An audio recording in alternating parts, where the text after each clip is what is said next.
प्यारे विद्यार्थियों, आज हम अध्ययन करने जा रहे हैं ऊर्जा के स्रोत के बारे में उपयोग के आधार पर।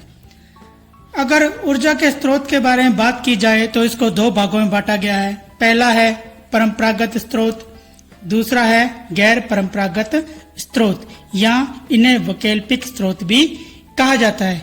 इंग्लिश में बात की जाए तो परंपरागत स्रोत को इंग्लिश में कन्वेंशनल सोर्सेज कहा जाता है, गैर परंपरागत स्रोत को नॉन कन्वेंशनल सोर्सेज कहा जाता है। तो पहला बिंदु है परंपरागत स्रोत। यह ऊर्जा के ऐसे साधन होते हैं जो लंबे समय से उपयोग में लाए जा रहे हैं, उसे ऊर्जा के परंपरागत स्रोत कहते हैं, जैसे जीवाश्म ईंधन, तापीय विद्युत संयंत्र, जल विद्युत, जैव मात्रा या बायोगैस, पवन ऊर्जा। इसी में दूसरा प्रकार है गैर परंपरागत स्रोत, जिसे इंग्लिश में नॉन कन्वेंशनल सोर्सेज कहा जाता है। यह ऊर्जा के ऐसे स्रोत होते हैं जिनका प्रयोग हाल ही के दिनों में अर्थात कुछ समय से ही हो रहा है। इन्हें ऊर्जा के गैर परंपरागत स्रोत कहते हैं।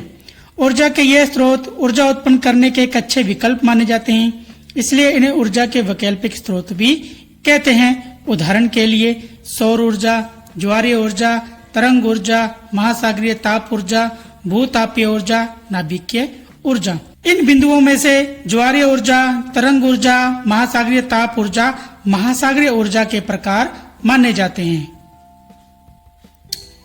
विद्यार्थियों, अब हम एक एक करके सभी बिंदुओं का अध्ययन करेंगे, जिसमें पहला आता है परंपरागत स्रोत। इसमें पहला बिंदु है जीवाश्म ईंधन। जीवाश्म ईंधन क्या होता है? ये वे ईंधन होते हैं जिनका निर्माण सजीव प्राणियों के अवशेषों से करोड़ों वर्षों की जैविक प्रक्रिया के बाद होता है, उसे जीवाश्म ईंधन कहते हैं, जैसे कोयला, खनिज तेल, प्राकृतिक गैसें। अगर जीवाश्म ईंधन की उपयोगिता या लाभ की बात की जाए तो इसकी क्या उपयोगिता, क्या लाभ है? कोयले का प्रयोग औद्योगिक क्रांति में होता है। जीवाश्म ईंधन घरेलू ईंधन के रूप में होता है, जैसे कोयला, केरोसिन, प्राकृतिक गैसों का प्रयोग हम अपने घरेलू ईंधन के रूप में या रसोई घर में करते हैं। अगर वाहनों की बात की जाए, पेट्रोल, डीजल, सीएनजी गैस आदि हमारे वाहनों में ईंधन के रूप में काम आते हैं। तापीय विद्युत संयंत्र में कोयले का प्रयोग होता है।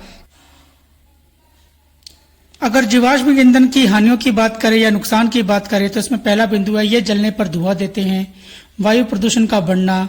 इनको जलाने पर कार्बन, नाइट्रोजन और सल्फर ऑक्साइड जैसे जहरीले तत्व वायु में फैलते हैं, जिससे अम्लीय वर्षा होती है। ग्रीन हाउस का प्रभाव बढ़ना, ओजोन परत का ह्रास होना, विभिन्न प्रकार की बीमारियां फैलना। तो जीवाश्म ईंधन का प्रयोग करने से ये निम्नलिखित हानियां होती हैं।